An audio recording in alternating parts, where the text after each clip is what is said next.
G'day everybody, welcome to Faith, Culture, Politics in Australia with Mark, and as you can see in the title, I'm going to be talking about why I changed my mind about attending the March for Australia. So it'll be a little bit of ground covered, but hopefully it won't be too long. But as always, if you do like what you see, resonates with you, hit the likes, follow or subscribe buttons, and also if you feel so inclined, jump onto the Buy Me a Coffee and support independent media that way as well. So look, we'll just jump into it, and I'll unpack as we go in regards to my thoughts around why I've changed my mind about attending on the 31st. So we'll just go through it.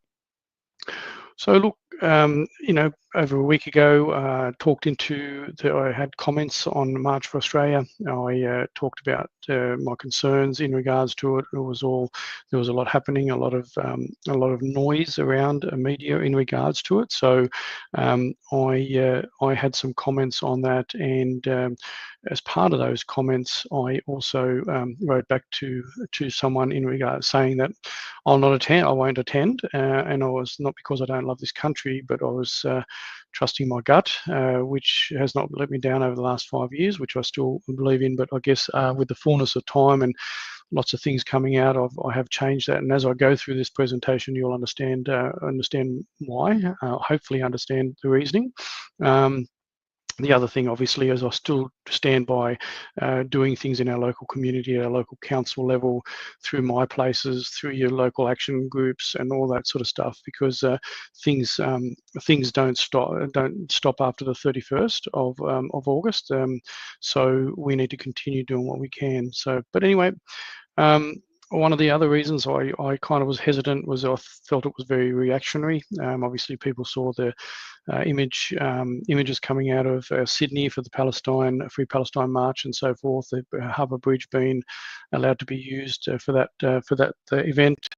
So it was the March for Australia was what I've seen was very reactionary as well, but also because it had involvement, I perceived in the early days, from the National Socialist Network, which I don't support the view, and I have spoken into that on other podcasts. I just don't support it, but they find a hold of the views that they have. I just won't rally behind it, and I've spoken into that. The other side of it was, obviously, there was a bit of banter around British Celtic supremacy over people that might have migrated here a long time ago that didn't have British Celtic heritage, was still not deemed as Australian enough, and I took to heart and responded to that as well. So I don't support that, and I spoke into that at length as well. So, but anyway, since then, I did catch up with a good friend, and someone I have a lot of time for, Mark Aldridge, and found out that he was involved in the organising of the Adelaide March for Australia, which I was really pleased, because I've got a lot of time for Mark. He's well known in the Adelaide region, and you can check out that interview there to get a bit more detail on that. But again, I was very pleased to see that Mark was putting his his weight behind the march and the views on it, and we talked heavily into the migration aspect of that, which we unpacked quite a bit. And just to tie into that a bit, the national net overseas migration has exceeded the Albanese government's stated forecasts in federal budgets. For example, 22-23, approximately 315,000 were forecast, but 528 to 538 were actual. So it exceeded by 200,000. 23-24. exceeded by 51,000, and 24-25, the forecast is 26, but many people believe it's going to blow that out as well. But they reckon declining, so it'll be interesting to see when those actual numbers are out. But cumulative net overseas migration 22 to 25 was estimated around 350,000 above the government's initial forecast, and they were going to pull back on migration, was election promises and stuff like that. And temporary migration is also impacting that as well. So the government has focused on reforming, they say, a migration system to return to sustainable levels. So clearly people accept that it's not sustainable, including permanent migration program capped at 190,000, 23-24, but net overseas migration, which includes temporary movements, has proven harder to control precisely due to factors like extended stays by existing visa holders. So, and as you will see, I'm just going to play you a quick clip as well. This should talk into it a little bit more as well, and then we'll move on. But I'm just going to play this for you real quickly as well. I'm a registered migration agent, and I'm going to talk about how the student visa scams work here in Australia. I'm doing this because I'm ashamed of what's happening within my industry, and I won't sell out my country. I'm going to talk about things that are happening that you suspect, but don't want to say out loud because you don't want to come across as racist. This is how it works. Educational institutions receive $29 billion in international tuition fees, which helps keep them financially very well off. In order to make more money, they need more international students. So they lobbied the Australian Labor Party to do so, who increased international student caps. These students often come from poorer nations, who then are allowed to work in Australia for up to 48 hours. Nothing wrong with that. However, at the same time, they continue to work often cash in hand in other low-skilled jobs. The influx of low-skilled workers working cash in hand reduce productivity and drive down wages. Now, I'm not alone in noticing that uncontrolled migration numbers contribute significantly to the housing crisis and the cost of living crisis. Anyone who says that they're only students on temporary visas ignores the fact that these student visas will allow them to work towards permanent residency under subclass 457 and 186 or similar pathways. The increase in the number of people in Australia means we need more healthcare workers and other skilled workers to provide a service to these new people. In order to get these new people, Australia then has an agreement with countries like India where there's a mutual recognition of qualifications such as university degrees. However, in third world nations, you can actually buy university degrees to get into Australia, and I've seen people try this a lot with me. While there are systems in place to do checks and balances on international qualifications, these can be circumvented. These people then come to us, Australia, to fulfill the new roles that we desperately need because we've had mass migration occur and the cycle perpetuates. I didn't mention something. The educational institutions, a significant number of them have found to be fraudulent and just a means for people to come here and work in low-skilled labor jobs illegally or cash in hand, and they don't even show up to school. The migration agents? Well, migration agents get offered significant incentives for bringing students into these fraudulent schools.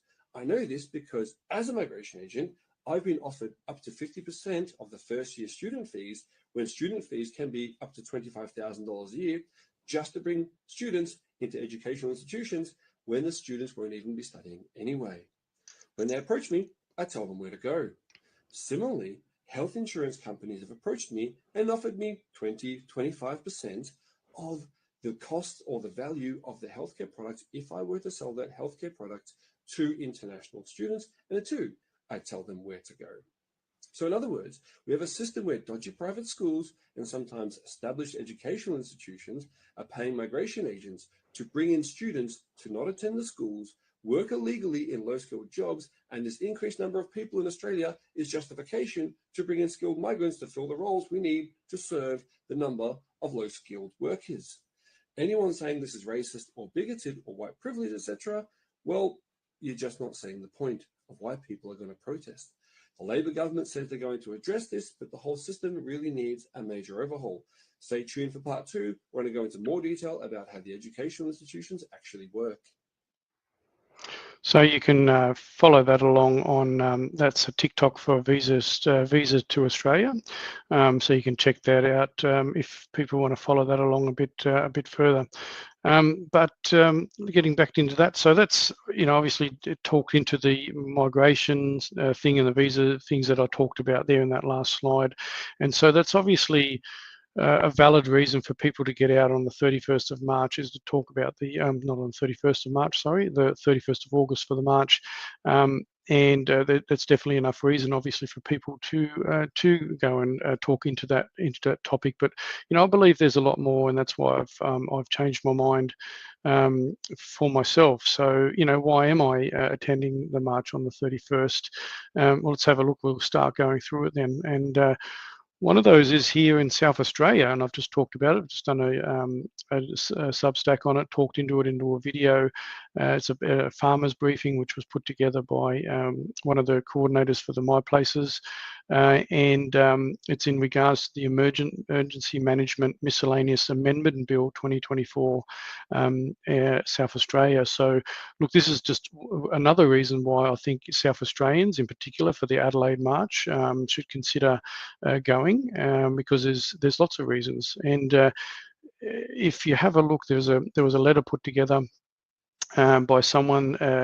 So this is not my work, but a letter put together for approaching your members of parliament in regards to that, and I'll put some links in to some sites where I've seen that, where I've seen the Google sites and that as well. So, but if you have a quick look at that, you can see Section 25, General Powers. So specifically, we're going to be talking to Section 25, General Powers, which now allows authorised officers to override state laws, enter homes, seize property and direct medical procedures, even when no emergency exists. The creation of a state of alert, Section 21A, which grants extreme powers based on more suspicion of a potential emergency, allowing government control before any real threat emerges. The ability to require private information and documents, which is Section 24B, even if it incriminates the individual in violation of traditional legal safeguards. The override of freedom of information laws, stripping citizens of their rights, know how and why these powers are being used, the ability to suspend or modify electoral and judicial procedures during a declared disaster, including altering the Electoral Act without permanent parliamentary debate, Section 26AB. So look, it's quite concerning, these laws. So, and Jennifer, Sarah Gaines has been talking into this quite a bit here in South Australia. So definitely worth. It's one of those things that that is quite concerning. So that's one of the things that I'll be attending to on 31st of August because of this. So encourage people that if it's not just migration, if migration doesn't drag you out to the march on the 31st, well, that maybe that's enough reason there for you. And obviously there was an article here I wanted to talk into, which talks into another reason why I believe in the overreach and what's happening, and why everything's happening, is this article put together by Alison Beveridge. It's from Letters from Australia. And I'm just going to read a little bit about this. Globalist won the election and they are coming for your house. You will own nothing because institutional investors will force you off your land and into their build-to-rent towers. So importing 13.5 million people to create the next 40 years of housing crisis. The winners will be corporations, banks, developers, institutional funds and billionaires. Losers will be you. Taxes to force homeowners out, green materials push up prices, build to rent towers for permanent renters subsidised by you. Demonisation of private property, selfish homeowners has begun. So this kickback on selfish homeowners. and land titles officers privatised, certificates of titles destroyed, managed retreat or climigration, as the World Economic Forum likes to put it as well, insurance levies kettle you into cities. And just reading on a little bit, Australians love houses. They are a savings fortress against inflation, security to leave our children, if any, or to sell and pay for nursing home later if needed. The highest ambition for most is to have an investment property for income in retirement. If you own a house, the government and the corporations can't push you around, but the globalists want to destroy this. And then just reading up this, a horrified New South Wales Senator Andrew Bragg produced a dissenting report from the Senate Economic Committee recommending Parliament vote against the bill, saying it pandered to investment fund managers. The scheme would promote a rent forever approach where corporations take over the Australian dream. In this nirvana for vested interest, BlackRock, Vanguard and Cbus will own Australia's houses instead of the people, he said. The bill passed anyway with support from the Teals, and there's a link to how they voted in that Substack. This is detailed examination of exactly who is doing this to us, why, and how they are doing it. It's too long for emails, so see Substack for full information. And why I recommend it's worth checking out, it is a very detailed Substack put together over a long period of time by Alison Beveridge. And she's broken it down into 11 parts, and they are creating a fake crisis to rob the public purse, deliberately pushing up prices with migration. You can't escape to the regions because of managed retreat or climigration. Kate Mason talks about that as well a fair bit. Who wants a permanent crisis and built to rent? Who created this housing crisis? Taxes for you, but not for them. More taxes to force you out of your home, pricing you out with building costs, backed by the Teals, a party of the globalists, non-profits, think tanks and universities, culturally destroying private property, and year zero. So they're all the topics, and I highly recommend checking out that Substack. So it is one of the other reasons that I'm looking to attend, because I'm pushing back on this whole agenda. And after reading that article, which you reminded of me of just recently, after I shared a video about the someone else talking into the migration issue as well. So that's one of the reasons. One of the other reasons I'm going to look at attending the Adelaide Rally is I've caught up with Matilda Borden a lot, and I interviewed Ammon Luca, and it was a silent killing field, a loving son's plea for changes to SACAT and the Office of the Public Advocacy in South Australia after the death of his mother in state care. And it also talks about guardianship laws and that as well. So it's worthwhile, if you want to find out a bit more about that, you can check out that interview on my Substack as well. But Matilda does some amazing advocacy around Australia and raising concerns, and I've heard this a lot with some conversations with some elderly recently about homes, the guardianship, looking at getting selling off their homes to get them into under guardianship, and then into aged care facilities. And clearly we know that that's all funded, and that's an industry that's growing, and it's obviously supporting government paid jobs. So there's a lot happening there. So if you're interested in what's happening there around our state, but possibly all around the country, check out some of Matilda Borden's writings in regards to that. So it's very, very concerning stuff going on there. But going on from that, and look, this is a real thing. These people are look at it, asset stripping and all that sort of stuff. So there's a lot happening and a lot to be concerned about. But one of the other things is the government sort of love getting hold of the bureaucracy is growing. They love getting hold of other people's money. So people are advocating for retirees and the rich to be further taxed, and taxing retirees into their retirement years. And also a controversial $10 billion push to tax inheritance in Australia as a once-in-a-generation opportunity. So that's been pushed. Now, not all these things that I'm covering in these articles is obviously things that the government's adopted, but I can tell you that they love every opportunity to get their hands on, their grubby little hands on your money. This out of First Links, maybe it's time to consider taxing the family home. So this is obviously something that's coming up as well from think tanks and other people and stuff. So that's definitely in the conversations. Family trust tax changes come with huge risks. So that was written up, an article written up in opinions there. And on top of that, we had recent calls for desirable spare bedrooms to be taxed to help fix housing. So look, at the end of the day, whenever there's an opportunity for government to get their hands money on their hands on your money, they will. They're addicted to debt and spending other people's money. So it's the bureaucracy gets so fat, government gets so fat. They look at opportunities to continue to grab more tax. So tax after tax after tax after tax is what they're doing, because they can't curtail or curb their spending. And obviously, they, can Australia pay off its debt without hurting future generations? So this article as well talked about that in a business think there, and talking about how much debt we're in. So we're looking at $1.2 trillion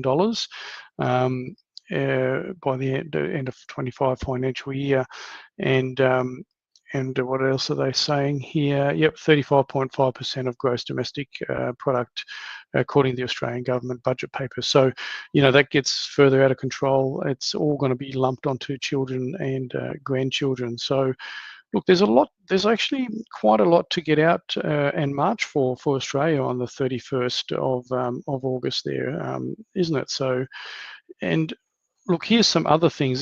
This is a flyer that was put out by Freedom Unites Coast and Country Parades, and Jody Lowe's put that out. And I've showed this list before: cost of living, mass immigration. We talked about housing crisis, doubled power, doubled rates, climate spending, government debt, tax on tax on tax, which we just talked about, forest destructions, big business profits, Crown land leasing, foreign ownership, globalist agendas, funding foreign wars, endless red tape, constant surveillance, geoengineering, mRNA, injury denials, family court trauma, pedo protection, kiddie litter in toilets, small businesses closing, racist gaslighting, constitutional denial. So there's lots and lots to talk about. So it's not just about, as I've just shown, it's not just about migration. And you can find out more on the Freedom Unites Coast and Country, Freedom Unites Coast and Country Parades Facebook page to see about what they're doing. But look, ultimately for the 31st of August, as I've just showed you, there's so many reasons why people could be choosing to go, not just in our state here in South Australia. There's obviously some of it's linked directly to our state, but all across the country, there's reasons for people to get out there and march, and it is a march against more against the government ineptitude, the way that they're running this country into the ground, and how it's affecting the good people of this nation. So, as I've said in other podcasts, and that this is about all Australians. No matter where you come from, that value, that have a shared value and ethos in this country, and you accept and adopt this country as your own. So there's a lot to go out and march for on the 31st, as I've just shown. It's not just migration. There's so many other things. So if you're in South Australia, or those things resonate with you that I've just gone through, then I encourage you to pick up a flag and get out there as well. So taking a little bit of a sidestep, if people are looking at going, I just wanted to cover a little bit about the anti marches, the protests. So I'm going to talk into that. It's a bit, probably going to ruffle some feathers, but we'll do it anyway, right?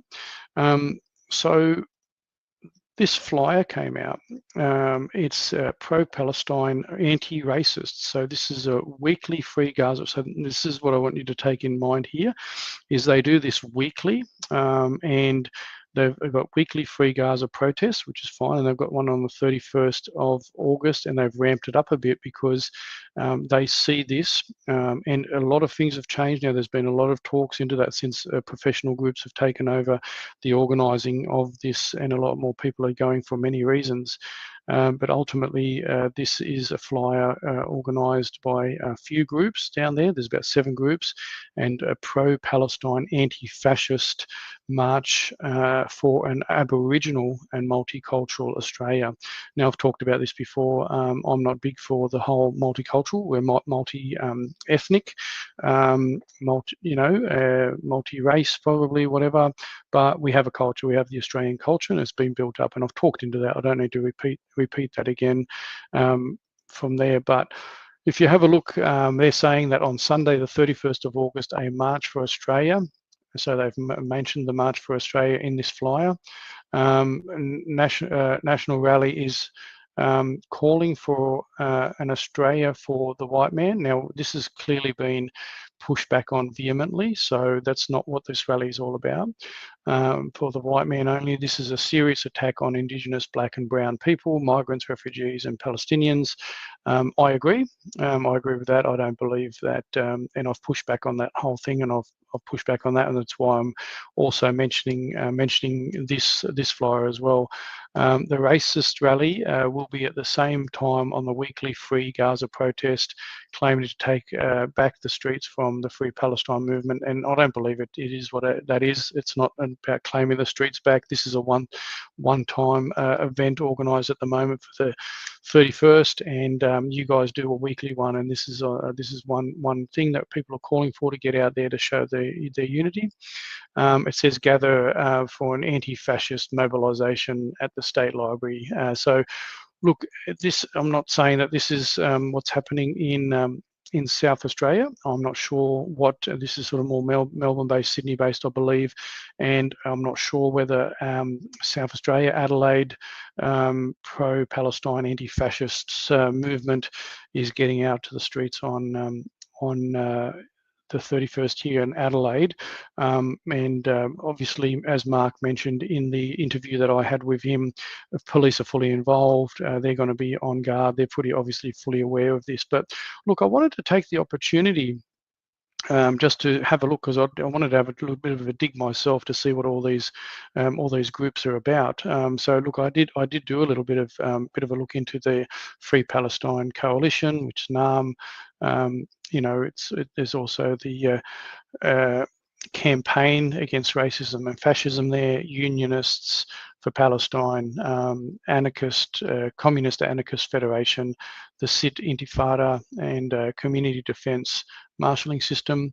And we've also got Victorian Socialists have all put their names on this banner, so they're all looking to get involved. They've all backed it. So, and this is why I wanted to have a bit of a yarn about some of these. I did a bit of digging, going to have a quick overview of these, just so people understand where they're coming from, and so you can do your own research and look into them and whatever. But the Free Palestine Coalition, NAM, is a grassroots Palestinian-led activist group in Melbourne, focused on anti-Zionist organising and solidarity protests, with no evidence of major institutional funding beyond community donations as of mid-2025.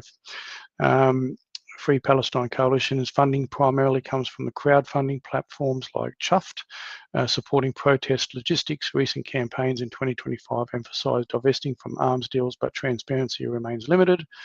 Key involvements include Palestinian organisers, Indigenous allies, unions and socialist groups, building coalitions for actions like weekly rallies and national marches. Controversies involve police responses to protests and accusations of anti-Semitism, though the group highlights inclusive Jewish participation and rejects racism. Activities continue strong in 2025 with events like the August National March for Palestine. Evidence suggests it's a community-driven movement amid broader debates, with supporters praising its advocacy and critics questioning tactics. So that was the Free Palestine Coalition. So we'll have a look at the campaign against racism and fascism. Grassroots nature. So research suggests CALF is a decentralised community-driven coalition primarily funded through small individual donations and crowdfunding with no major corporate or government backing. It involves left-wing activists, including members from socialist organisations like Socialist Alternative and Radical Women, alongside pro-Palestine groups and trade unions. Core activities focused on countering far-right movements through protests. CALF emphasises solidarity against racism, fascism and related issues like refugee rights and Indigenous sovereignty. Controversies. While praised for disrupting neo-Nazi groups, critics view its confrontational tactics as extreme, potentially escalating tensions, evidence leaning towards it being a defensive response to rising far-right activity. Recent developments. As of August 25, CALF continues organising pro-Palestine and anti-fascist marches, such as upcoming events on August 31 against a March for Australia and broader debates on racism in Australia. Having a look at Unionists for Palestine. This group appears to be a decentralised network of rank and file trade union members in Australia, focused on advocating for Palestinian rights, including calls for ceasefire and arms embargoes. It draws inspiration from historical union activism like anti-apartheid efforts and has grown to over 5,000 signatories by 2025. Participants come from various unions such as the Maritime Union of Australia, Australian Services Union, the National Tertiary Education Union. Figures like Erin Madal, MUA delegate, and Kevin Bracken, former MUA secretary, have been prominent in organising rallies and blockades, emphasising solidarity with Palestinian workers amid ongoing conflicts. Funding. Evidence suggests a reliance on voluntary member contributions and indirect union support for events, with no public disclosure of major donors or external funding. This informal structure may contribute to limited transparency. Though critics highlight broader union investment in arms-related companies as potentially contradictory.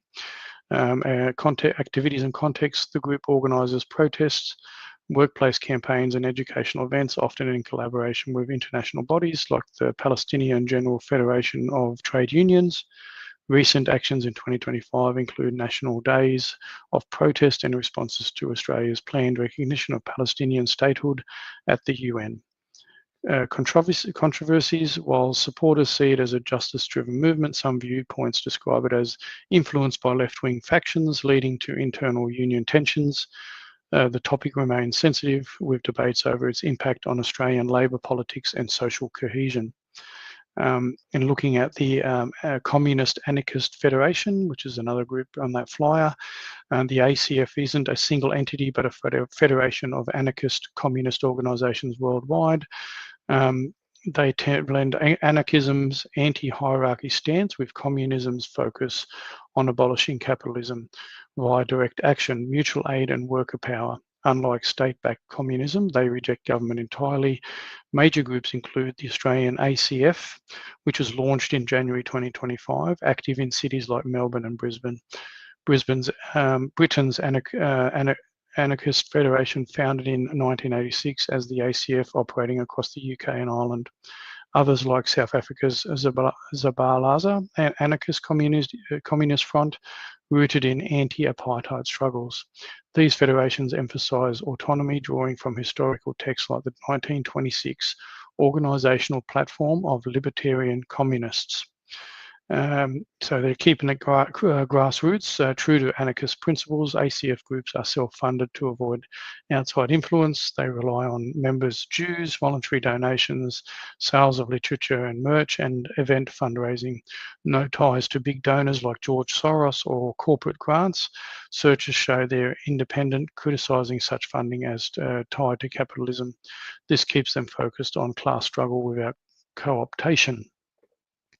Involvement is member-driven, with anonymous activists from workers, students and union folk. Membership requires alignment with anti-capitalist, anti-racist ideals, decided through direct democracy. In Australia, groups like the Melbourne Anarchist Communist Group organise strikes, pro-Palestine marches and forums. They've published magazines like Picket Line. In Britain, local branches handle anti-fascist actions, community organising, and books like Introduction to Anarchist Communism. part of the International of Anarchist Federations. They collaborate on global solidarity but stay decentralized. Recent activities include counter rallies against mass migration protests and union fights for better pay. It's all about building power from the bottom up, no leaders, just collectives. And the Sit Intifada is founded in November 2023 by a Palestinian activist in Melbourne. It's a pro-Palestine sit-in protest group emphasising non-violent advocacy for Gaza, with daily sit-ins at the Victorian Parliament steps. Key involvement led by a successful businessman and his family, involving Melbourne's Palestinian community, around 20 to 30,000 people. Loose affiliation with groups like Free Palestine Coalition and Unionists for Palestine, but rifts exist on tactics. Funding source primarily community driven through donations like poster sales, raising about nearly 3,000 for an action fund. No confirmed external institutional funding, though the organiser's business with a $36 million revenue may provide personal support. Controversies allege ties to radical views, but evidence leans towards self-funded activism. Controversies accused by some media of Hamas sympathy and protest escalation, while supporters highlight peaceful solidarity. Evidence suggests divisions in Australia's pro-Palestine movement with no direct government funding links. The group appears less active post-2024, with social media quiet since mid-24. Broader Australian aid to Palestine continues, about 486 million via UNRWA, but not tied to this group apparently. And then we have the Community Defence Marshalling System. It's a community-based marshalling school that trains and deploys volunteers to safeguard rallies, pickets and gatherings, aiming to reduce harm like injuries or arrests during events. Primarily relies on public donations such as a GoFundMe campaign with no signs of government or corporate backing. This fits its anti-capitalist ethos, though details on amounts or usage remain limited. Mostly anonymous volunteers and coordinators. One named individual handles fundraising. Ties seem informal to broader activist networks like pro-Palestine groups, but without official partnerships. Positions itself as anti-colonial, anti-racist and anti-imperialist, emphasising solidarity with Indigenous people and workers' rights. Over recent years, it's reportedly supported hundreds of events, often in decolonisation and labour contexts. As a grassroots effort, it operates independently, but its low profile means information is sparse, and people should just be aware of more funding if you want to go and look into that a bit further. And then we have the Victorian Socialists, which is the Victorian Socialists primarily relies on small individual donations, membership fees and volunteer efforts, with some support from trade unions, no evidence of major corporate or foreign funding. So it's a grassroots funded left-wing party. Key involvement from activists and unions, formed by socialist groups like the Socialist Alternative. VS involves hundreds of members, including unionists, community organisers and candidates focused on workers' rights, housing and Palestine solidarity. National expansion in 2025. Following strong showings in the 25 federal election, VS Victorian Socialist is building chapters across Australia, emphasising anti-capitalist policies. Labelled pseudo-left by some critics for alleged ties to mainstream politics, but supporters see it as a genuine working class alternative. So that's a bit of an overview there of all those groups that I've. And let me just bring that up there. Just there we go. So I can see you a bit better. So you can see me a bit better. So look. I just provided that overview because that flyer is there. My main thing there is that I've shown since the march was declared for the 31st of March for March for Australia, a lot has changed. A lot of information has changed. So my message is to these groups that have put their name on this flyer counteract the March for Australia and possibly be disruptive. Obviously, you know, we're saying, I'm hearing the organisers for this is that we're not advocating for any violence, any confrontations or anything else like that. But clearly, there's an agenda from the 7 groups just mentioned there in the pro-Palestine anti-fascist flyer that they're looking to agitate and so forth. And I've just showed that there's so many Australians, including myself, I've just demonstrated the reasons why I'm going. If I and I said I've also challenged the National Socialist Network and other things. Right, I've given reasons the reasons that I'm going. So look, this march, I see it is, you know, it's a march against government. It's against bureaucrats. You know, the ineptitude of bureaucrats and government, right?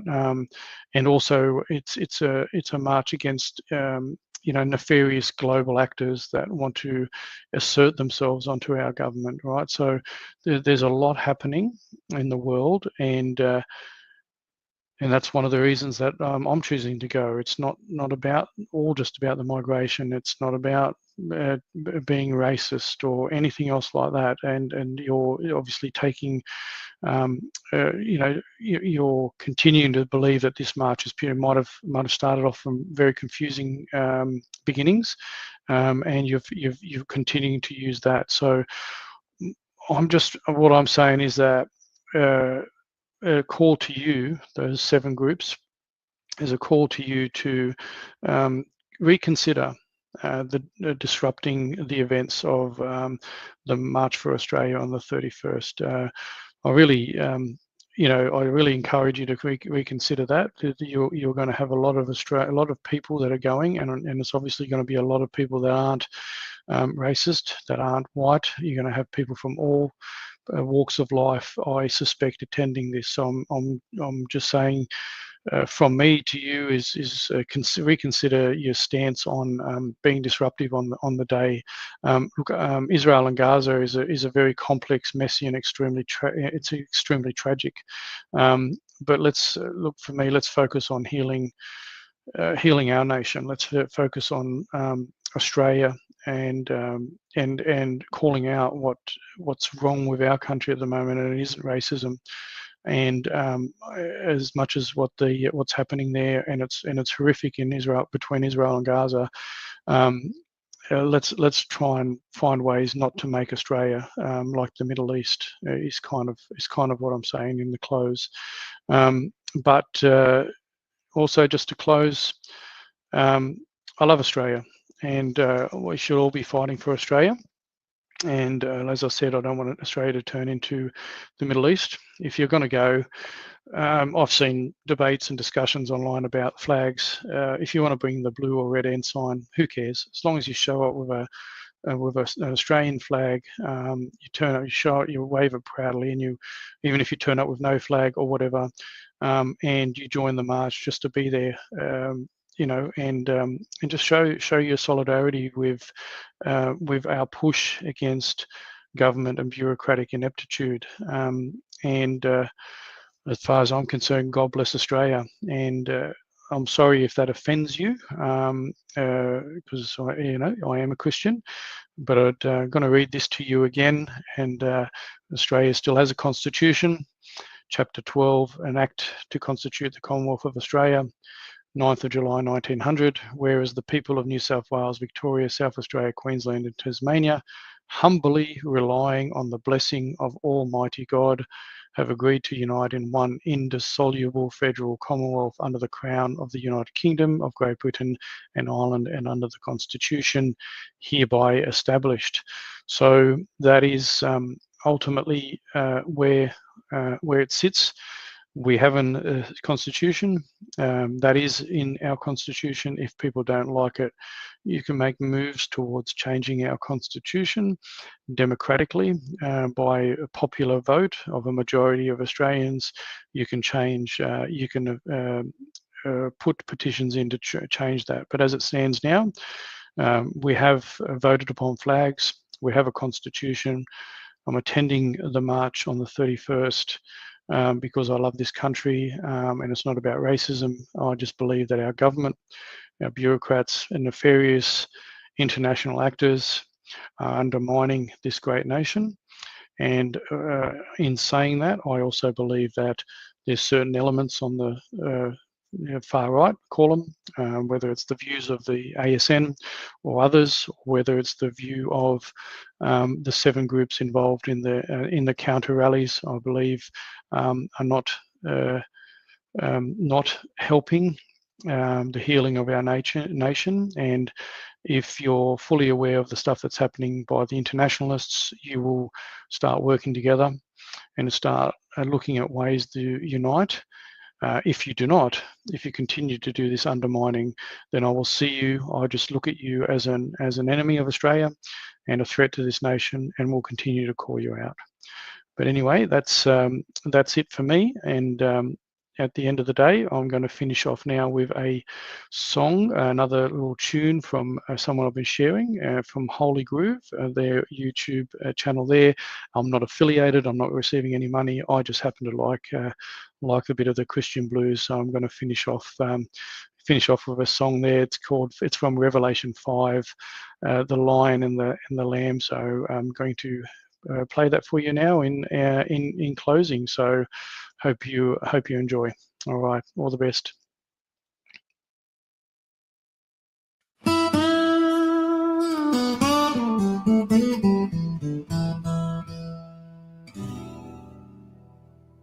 I saw a scroll in the Father's hand, sealed up tight by heaven's plan. No one above, on earth or below, could open it up or even know. Then I heard a voice say, "Don't you cry. The Lion of Judah has drawn nigh. He has conquered, he has bled. Now he stands where angels dread."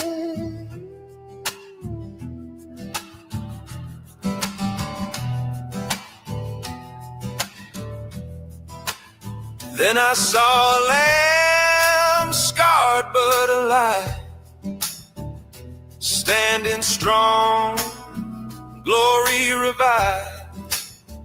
He took the scroll from the Holy One, and all creation broke into song. Worthy the Lamb who bore our shame, to take the scroll and break each chain. With his blood he bought the lost. Every tribe, every soul, no matter the cost. Then I heard a voice say, "Don't you cry. The Lion of Judah has drawn nigh. He has conquered, he has bled. Now he stands where angels dread."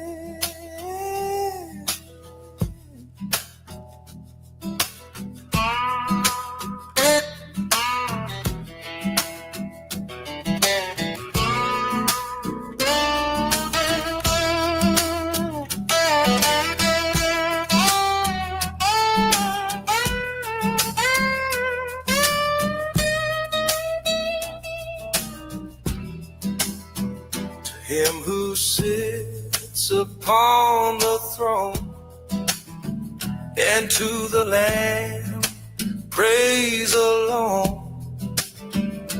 Glory, honor, power, and grace, forever sung in time and space.